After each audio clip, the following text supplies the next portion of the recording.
ప్రస్తుతం స్టార్మాలో రాత్రి 8:30 PM స్లాట్లో ప్రసారం అవుతున్న సీరియల్ ఇంటింటి రామాయణం. ఇంటింటి రామాయణం సీరియల్లో ప్రస్తుతం నటిస్తున్న నటుడు సీరియల్ నుండి తప్పుకున్నారు. ఇప్పుడు ఆ ప్లేస్లో మరొక నటుడు నటిస్తున్నారు.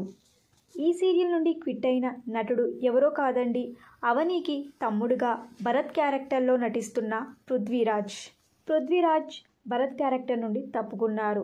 ఇక ఇప్పటి నుండి కొత్త భరత్ క్యారెక్టర్లో మరొక నటుడు నటిస్తున్నారు. ఆ నటుడి పేరు మహేంద్ర ప్రముఖ యాంకర్, టాప్ సెలబ్రిటీస్ని ఇంటర్వ్యూ చేస్తూ ఉంటాడు. ఇప్పుడు ఇంటింటి రామాయణం సీరియల్లో భరత్గా మన ముందుకు రాబోతున్నారు. భరత్ క్యారెక్టర్లో పృథ్వీరాజ్ సెట్ అయ్యారా లేకపోతే మహేంద్ర సెట్ అయ్యారా? మీరేమనుకుంటున్నారో మీ అభిప్రాయాన్ని కింద కమెంట్ బాక్స్లో కమెంట్ చేయండి.